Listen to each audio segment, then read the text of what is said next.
आज आमच्या खेड तालुका काँग्रेस कमिटीच्या वतीनं आम्ही या ठिकाणी पत्रकार परिषद आयोजित केलेली आहे.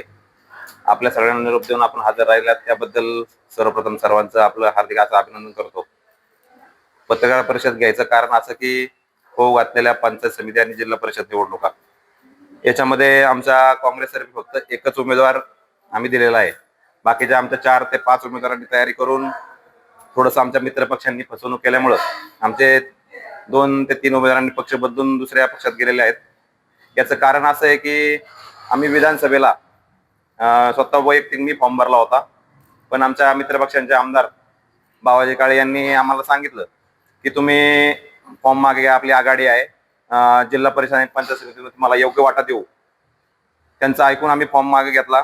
परंतु त्यानंतर आता ज्यावेळेस जिल्हा परिषद आणि पंचायत समिती निवडणुकीचं बिगुल वाजलं, आम्ही संपर्क केला, पण त्यावेळेस आम्हाला सांगण्यात आलं की आमचा पक्ष हा सेपरेट लढणार आहे, तुम्ही तुमचं पहा. म्हणजे ह्या पद्धतीने आमची फसवणूक केलेली आहे. त्यामुळं इथून पुढं जे काही तालुक्यामध्ये महाविकास आघाडीच्या वतीने जे बॅनर लावण्यात आलेले आहे ते कुणीही लावू नये. आमच्या काँग्रेस पक्षाचा कुणाशीही संबंध नाही. आमचा फक्त एकच उमेदवार तालुक्यामध्ये आहे असं मी जाहीर करतो. आज बाकीचे आमचे शहराध्यक्ष असतील आणि तालुका अध्यक्ष असतील हे बाकीचे बोलणे करतील. ज्या टायमाला बाबा शेठ काळेंना ज्या विधानसभेची उमेदवारी मिळली त्यावेळेस सर्वप्रथम आमच्या तालुका अध्यक्षांनी फोन स्विच ऑफ केला होता. काही क्षणात मला फोन केला त्यांनी की बाबा असं असं तुमचे तालुका अध्यक्ष फोन घेत नाही. तर मी म्हणलो तुम्ही घाबरू नका, महाविकास आघाडीचा जो धर्म आहे तो धर्म आम्ही पाळू आणि तुमच्यावर आम्ही आहे. नंतर मग आम्ही सर्वजण गेलो. त्यानंतर सुद्धा होत असताना त्यांनी फॉर्म भरला.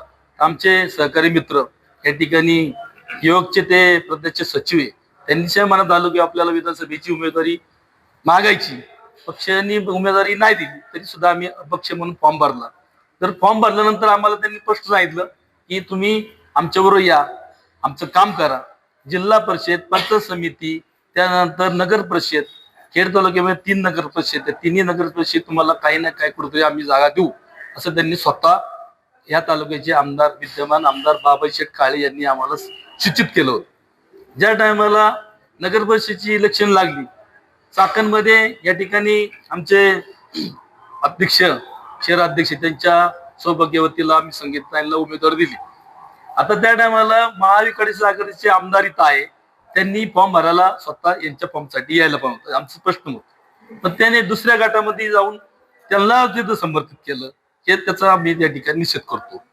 आणि आज प्रत्येक वेळेस आम्ही बाबाजी शेठला आम्ही सांगायचं तेव्हा आम्हाला 1 ना 1, 2, 3 जागा द्या, नगर परिषद असू द्या किंवा जिल्हा परिषद असू दे, पंचायत समिती असू दे, कुठेही आम्हाला जागा दिली असं खूप बोलणं लागतंय.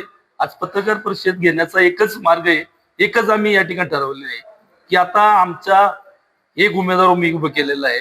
नाणेकरवाडी गणामधून 54 सौभाग्य सविता दत्तात्रय गोतरणे, त्या ठिकाणी त्यांना अधिकृत पक्षाचे उमेदवार दिलेले, हाताचा पंजा म्हणून एक त्यांचं बॅलेट पेपर नाव आहे. आणि त्याच गटामध्ये आता आमचे आघाडीचे उमेदवार पण आहे. आम्ही त्याकरता या ठिकाणी पत्रकार परिषद बोलवली आहे की आम्ही नेमकं करायचं काय. आम्ही आमचा अजेंडा आहे त्याप्रमाणे आम्ही आमच्या उमेदवाराचं काम करत आहे, प्रचार करत आहे आणि आम्ही निवडणूक लढवत आहे.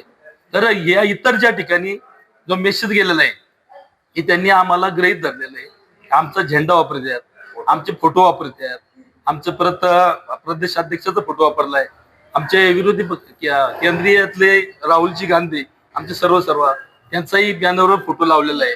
तर त्यांनी कृपया करू लावू नये, आम्हाला विश्वासात धरू नये. प्रत्येक वारंवार आम्हाला विश्वासात धरतात, याचं आम्ही समजायचं काय. ज्या टायमाला आमच्या जबाबदारी येते त्या टायमाला आम्ही जबाबदारी पार पडतो. आज त्यांची जबाबदारी आज ते आपल्याला काही विचारित नाही. आम्ही ज्या टायमाला विकास आघाडीचा धर्म आहे त्यामुळे आम्ही सर्वप्रथम आम्ही तालुका अध्यक्ष असू दे, जिल्हा अध्यक्ष असू दे, त्या ठिकाणी आपल्या शिरूर लोकसभेचे खासदार, त्या ठिकाणी अमोलजी कोल्हे सुद्धा आम्ही त्यामध्ये विचारलं, त्यानंतर बाबाजी शेठ काळेला विचारलं, त्याच्यानंतर इथं रामदास धनवटेला विचारलं, त्याच्यानंतर इथं तालुका अध्यक्षांना सर्वांना विचारलं. आपण एक ठिकाणी बसून सर्वजण एक आघाडी तयार करू. आपण तुम्ही जास्त जागा घ्या, तुमचे खासदार आहे तुम्ही जास्त जागा घ्या, तुमचे आमदार आहे तुम्ही जास्त जागा घ्या, आमचे निदान काहीतरी आता 25चं इथं होतं, आम्हाला 5-6 जागा द्या, आळंदीला 2-3 द्या, खेडला द्या. कोणताही त्यांनी विचार न करता आम्हाला विश्वास न घेता आमच्यावर जो अन्याय केलेला आहे त्या संदर्भात आम्ही या ठिकाणी पत्रकार परिषद बोलवली आहे. तरी मी पुन्हा एकदा तुम्हाला सर्व या माध्यमातून सांगतो की या जिल्हा परिषदच्या आणि पंचायत समितीच्या निवडणुकीमध्ये काँग्रेस पक्षाला विश्वासात घेतलेलं नाही, म्हणून आम्ही या ठिकाणी त्यांच्या बरोबर नाही हे स्पष्ट आम्ही या ठिकाणी भूमिका मानतो. आणि आमचा नाणेकरवाडी गण मध्ये 54 सौ सविता दत्तात्रय गोतर्डे या उमेदवार आहे. त्यासाठी आम्ही त्यांच्या पाठीशी संपूर्ण कार्यकर्ते असलेले पदाधिकारी रातून दिवस काम करणारे, त्यांचा प्रचार करणारे, त्यांना आम्ही निवडून आणणारे या माध्यमातून मी आज तुम्हाला कळवित आहे. तुमच्या माध्यमातून त्यांना मी पुन्हा एकदा आम्ही काँग्रेस पक्षाच्या वतीने सांगतो की ज्यांनी काँग्रेसचे झेंडे स्वतःच्या गाडीला लावून फिरतात ते झेंडे काढून टाकण्यात यावे. त्याच पद्धतीने ज्यांनी बॅनरवरती किंवा पॉम्पलेटवरती आदरणीय राहुलजी गांधी असतील, सपकाळ साहेब असतील आणि तालुक्यातल्या काही आमच्या पुढाऱ्यांच्या काही मतदारसंघात दादाचे फोटो आहेत, काही ठिकाणी गोरे साहेबांचे फोटो आहेत, काही ठिकाणी आमच्या माजी तालुकाध्यक्षाचे फोटो आहेत. ते फोटो वापरू नका ही माझी तुम्हाला विनंती राहणार आहे. निष्ठावंतांना तुमच्याकडे न्याय नाही तर तुम्ही सहकारी मित्र पक्षांना काय न्याय देणार हाही फार महत्वाचा प्रश्न राहिलेला आहे. मी तुम्हाला मगाशी सांगितलं की गणेश नाणेकर सारख्या चांगल्या कार्यकर्त्याला डावलण्यात आलं. त्याच पद्धतीने इथं मांडेकर सारख्या आंबेडांना मांडेकर सारखा चांगला कार्यकर्ता होता, त्यालाही त्या ठिकाणी डावलण्यात आलं. मामा डावलला आणि भाचाही डावललाय. काय करायचं काय ठेवायचं हे काही कळायला तयार नाही.